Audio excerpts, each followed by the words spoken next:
Hello, YouTube. I'm Vince White. I'm an employment attorney. On this channel, we answer publicly posted questions from YouTube users getting focused answers they need from an employment attorney. We have a question here today from YouTube user Raja M. Cool. Excuse me, my cough is still going. It's starting to get seasonal with this stuff. Raja asks us, why is legal representation during the EEOC hearing process so expensive? So you're specifying the EEOC hearing process. So Raja, I'm going to assume that you are a federal employee. I will address both federal employee and private employee EEOC representation in terms of costs. But we'll start with the private employees.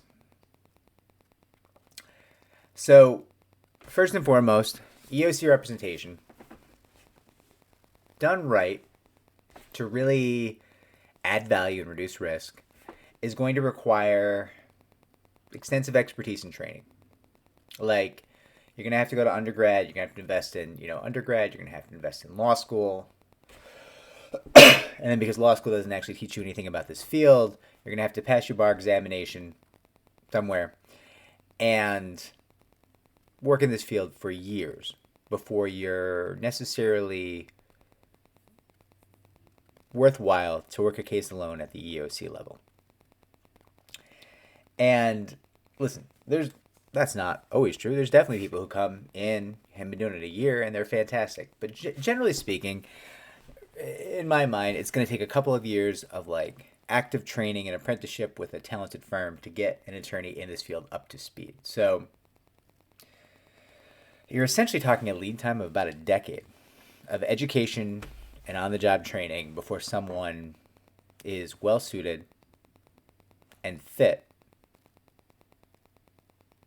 to bring the thunder in the EEOC for their clients. Which sounds like a cop-out, but listen, if it takes 10 years to make an employment attorney, employment attorneys are going to be expensive. It's that simple. Now, add to that the concept that there's just not anywhere near enough employment attorneys in the country. The national firms exist specifically because in many parts of this country, there are not enough employment attorneys. So if you're a plaintiff in certain states, you look around, you're like, I need a local employment attorney. It's not going to happen. There is none. There might be an employment defense attorney locally, or at least employment defense attorneys somewhere nearby in some regional area. But in a lot of parts of the country, you're going to have a really hard time finding the plaintiff side employment representation that you want. And that's a problem. And that drives up costs because, the availability of the attorneys is way too low and the demand for attorneys is actually quite high in this field. And then the next factor that drives up EEOC representation costs is that of the employment attorneys who do exist, many of them are not necessarily fit to be hired into the more reputable employment law firms. So listen, I can. There's a number of people who have very active substance abuse problems, who I'm aware of in this field, very serious addiction issues. That if they're willing to treat them, they're great attorneys. They're fantastic attorneys. But I've talked about in the channel. I know a gentleman with dealing with rampant alcoholism, just really, really bad alcoholism, who was a very, very good and talented employment attorney. And if he was treating for that substance abuse, the issue, that alcoholism, I would be very excited to bring that attorney into my firm if he wanted that. I'm certainly not assuming he would, but I can't have someone who's just openly starting to drink at 4 p.m. and continuing to work their caseload. I can't hire that person in my firm. I've seen some of the emails they send because they work into the wee hours of the night, right? They start drinking at 9 p.m. Some of those emails are pretty wild. Now, counterpoint, that attorney is moving heaven and earth for his clients and is amazing, right? And I'm really happy for his clients, and I'm happy for him. But I can't have somebody drafting just wild emails. Telling defense counsel to go to eat a dick. Like, I am known to be on the verge of out of control in my field in terms of some of the things I say, and I'm certainly not writing emails like that. My lord, right? Like that's not how we roll. And part of that is that this is a really stressful industry where the attorneys don't tend to last, and often attorneys get they often develop vices to deal with some of the stress and anxiety of fighting tooth and nail over hate crimes every day, and also the stress of just knowing that you're like, a firm has 140 grand invested in a case, and if you don't win it, the firm is just going to be out. They're never going to recoup that money. Like, that's, you want to talk about litigating without a net. That's a lot, right? Listen, I know talented attorneys who hit on their clients. I can't have that. Would that person do a good job for someone in the EEOC? Yes. That person is a talented employment litigator. Can I employ someone who's going to try to put the moves on their clients? No, I can't. That's insane, right? So there's a lot of people. Listen, there's employment attorneys with very serious sex addictions who go to professionals, not for help, but I mean, I guess it's for help. Professionals, sex work is real work, but that's illegal. And if it's illegal where you're doing it, I don't think that person's fit necessarily to be an employment litigator, at least not in my firm, right? Like, there's a lot of things that even once you take into account how few employment attorneys there are, of the employment attorneys that can do the job, many of them show a lot of wear and tear from their life in the industry, and absent some serious professional treatment, maybe they're not suited to continue working in the industry, or at least not at the more reputable firms, right? So that's an issue that further narrows down the scope of attorneys available to firms.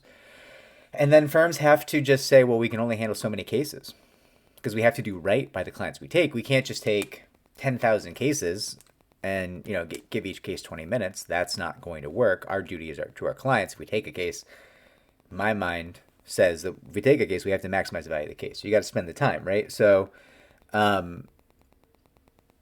you can't just take 10,000 cases. You got to say, okay, these are the attorneys I have who I trust to do right by our clients.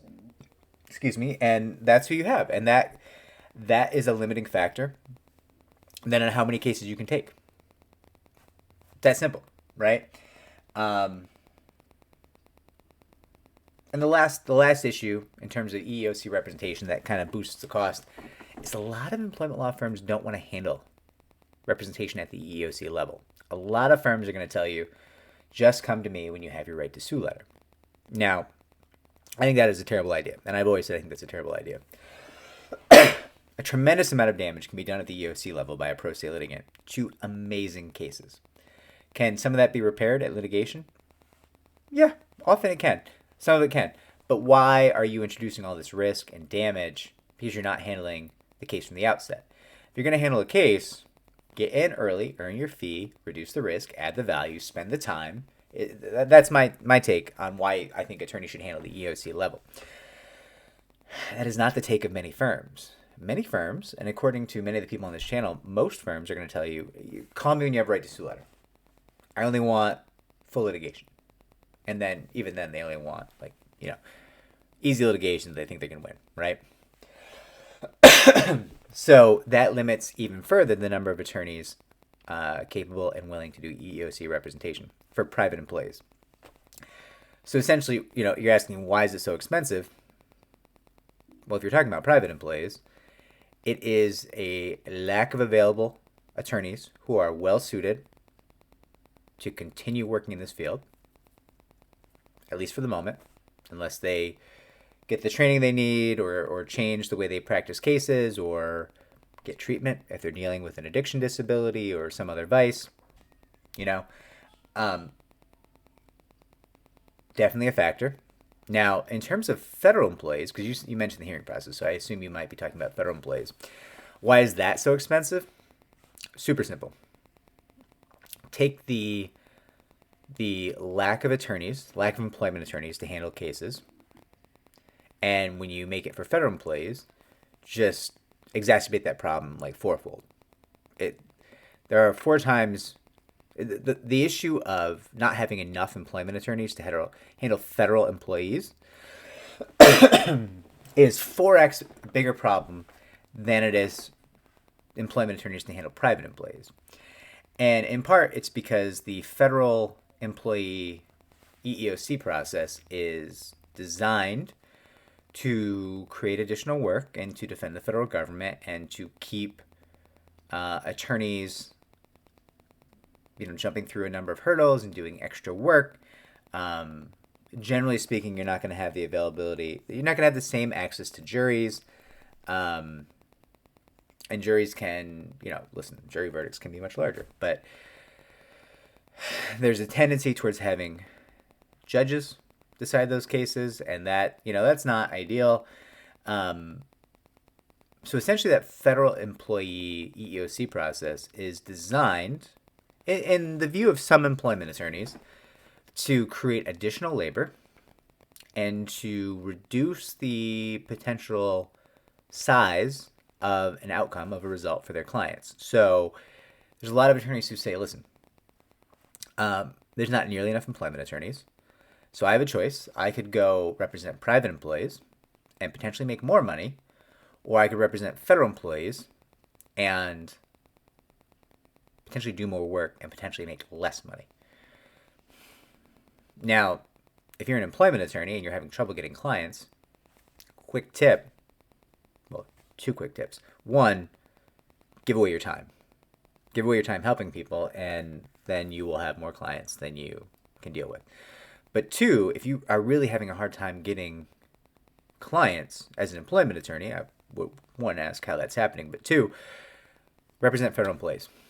You will instantly have an unlimited number of clients because there are many federal employees seeking representation and not nearly enough attorneys to represent them because of that issue, just doing additional work and the outcomes not being potentially quite as large as they would be for a private employee. So, Raja M. Cool, I hope this answers your question, whether you're a private employee or a federal employee. Either way, I have sought to give you answers. And if it did not answer your question, comment down below. I will track the comments down below. I will try to get you follow-up answers. But if it did, if this was helpful, like, subscribe, comment down below. Sharing our videos helps the channel to grow. Good luck, everybody. I hope if you're a federal employee pursuing an EEOC case, I hope you have the representation you need. I hope you found the attorneys who are going to do right by you, and that your fighting Goliath goes successfully. Take care.